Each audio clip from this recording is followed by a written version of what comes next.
So you're very talented in a lot of areas, and but you were not thinking to be a singer. So what changed? What like were you So did you take lessons? Did you decide at one point, okay, I'm going to be a singer?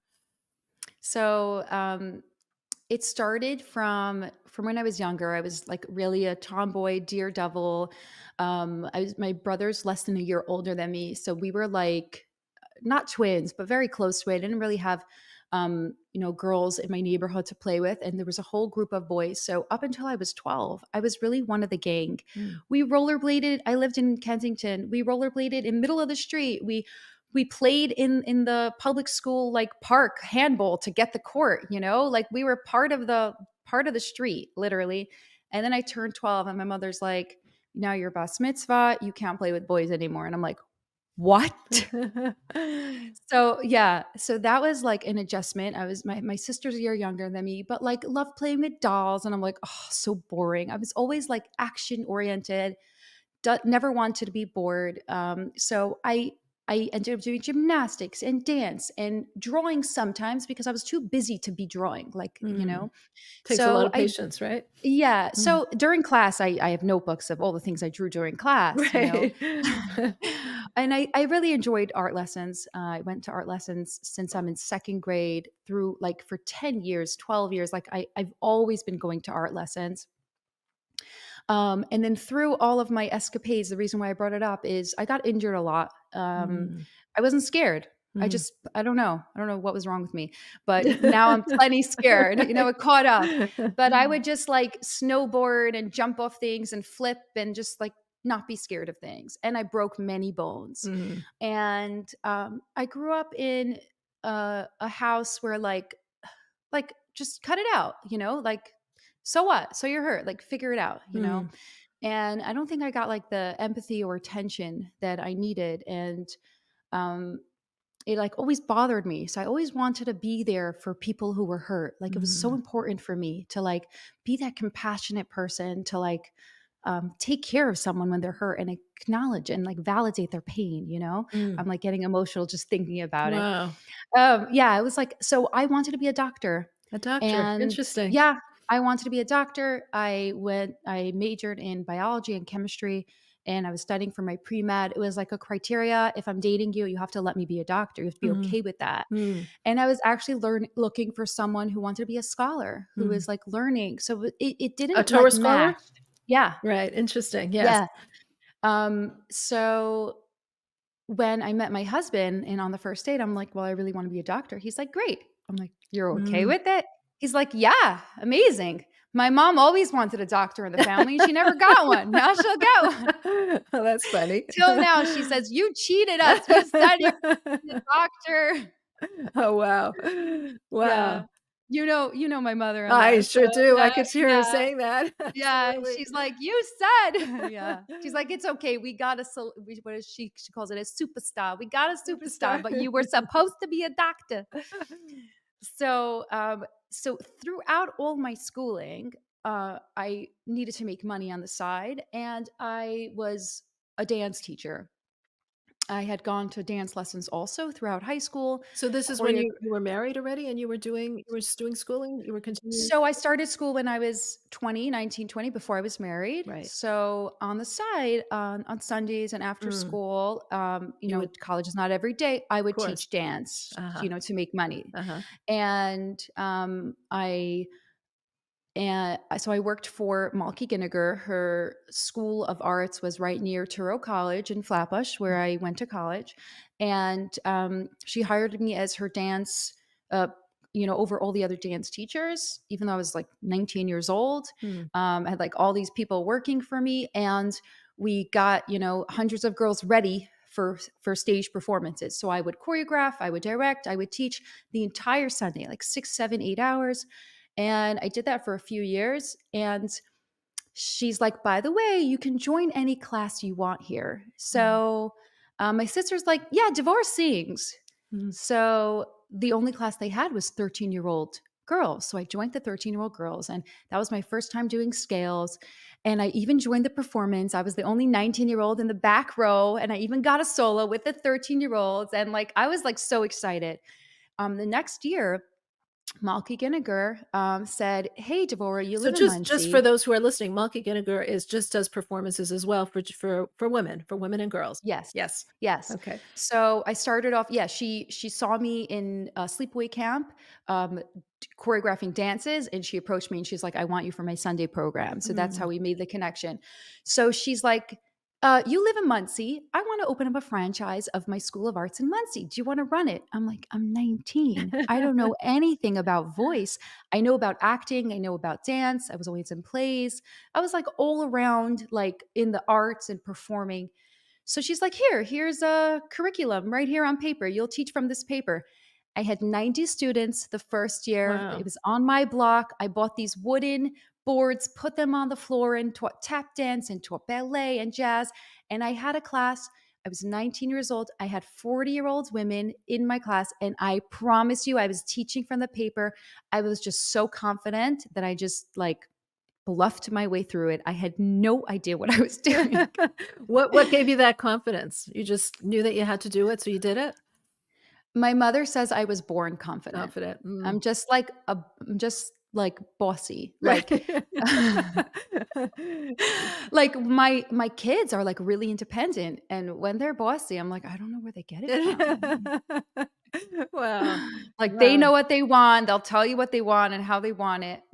Since I was little, my mother would turn to me and say, "Devorah, can you get everyone to clean the house?" And I'd be like, "Okay, you're doing this, you're Ugh, doing that, you're doing that. Let's go, let's go." so you like to control things. You like to I be like to control. Yeah, I like to right. be in charge and make things happen.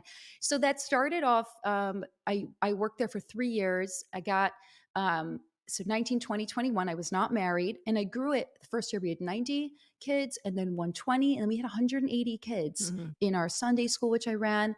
I got married at 21, moved to Lakewood, and opened up another franchise, a second one for Malky Giniger. Also did the same thing, 90, 120, 180 kids.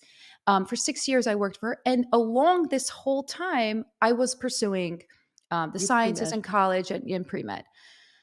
Um, It's and interesting then 'cause usually you think of someone who's into pre-med and into the medical and the science different than people who are into the arts. So that's interesting that you have both components in your brain, I guess, or in your different makeup. parts, Yeah. yeah, different parts, the different parents, and you have different parts of everyone, Right, right. So, and then I got pregnant with my oldest. I had a really hard C-section and a really hard recovery.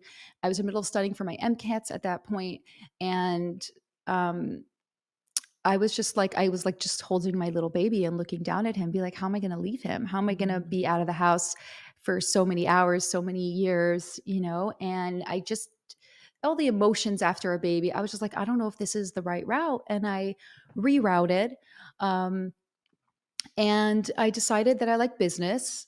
And there was a school right down the block from me, Georgian Court University in Lakewood. They had a part time business school, and I got my MBA. That's what I Mhm. decided. I rerouted. It was a very hard decision.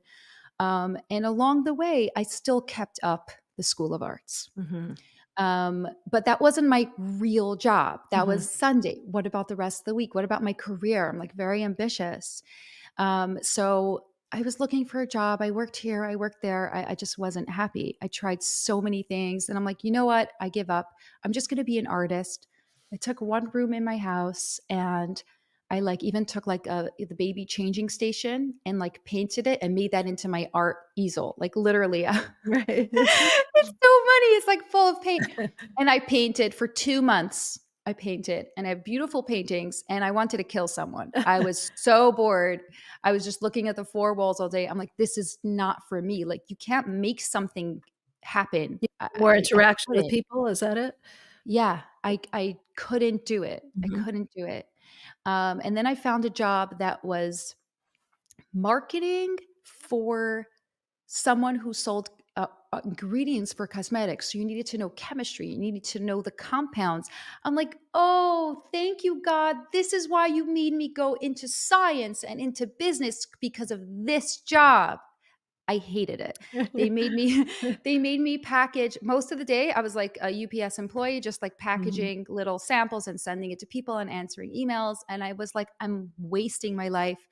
I had like a couple of months where looking back, I was literally depressed. I'm like, I don't Mhm. know what to do with my life. And, like, I'm not asking people to feel sorry for me. Mhm. Like, you do not need to feel sorry for me. Right. But, a lot of times people look at someone on stage and they're like, "I wish I had those talents." Mm. I wish I knew how to draw. I wish I knew how to sing. I wish I knew how to dance. I wish I knew how to do all these things.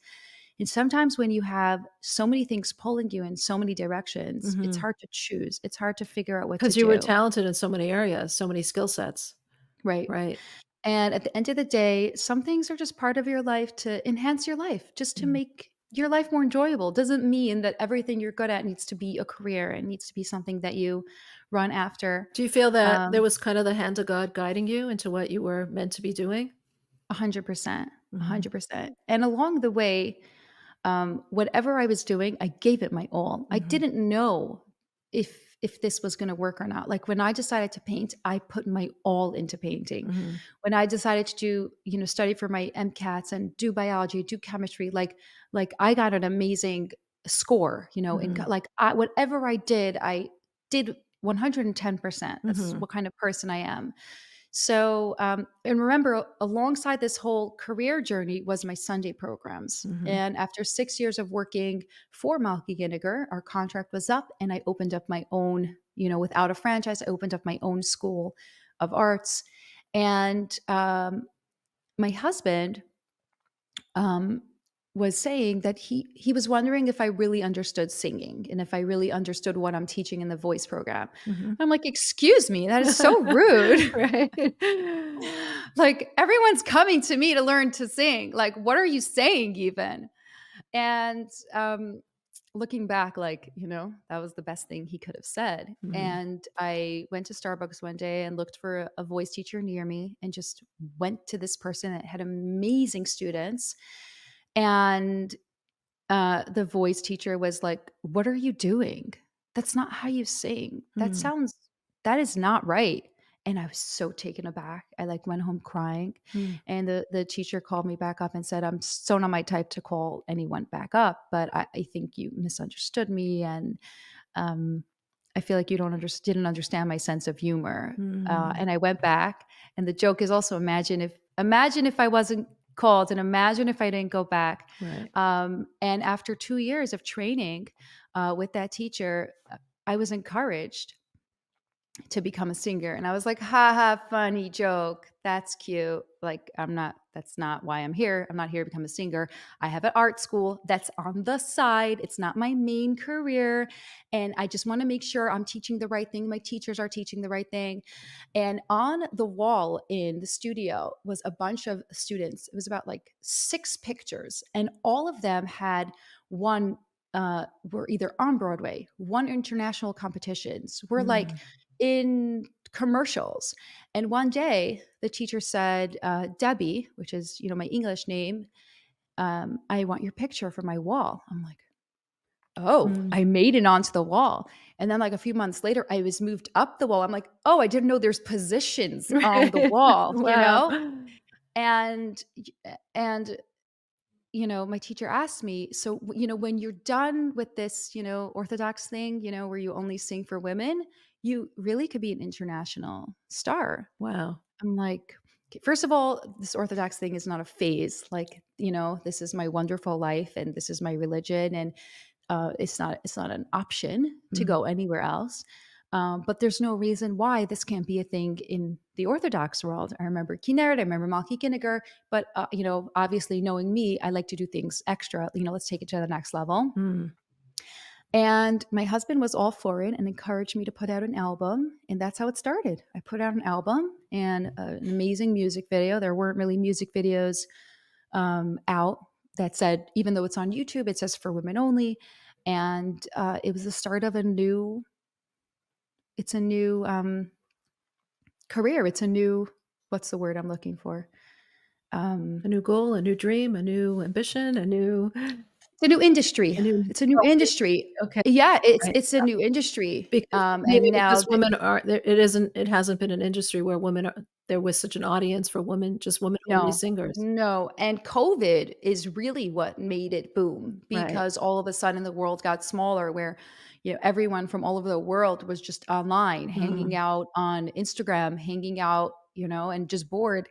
And that's really how it took off. And there's so many artists next to me and around me that are following in these ways of, putting out their music and putting out videos, and it's really exciting.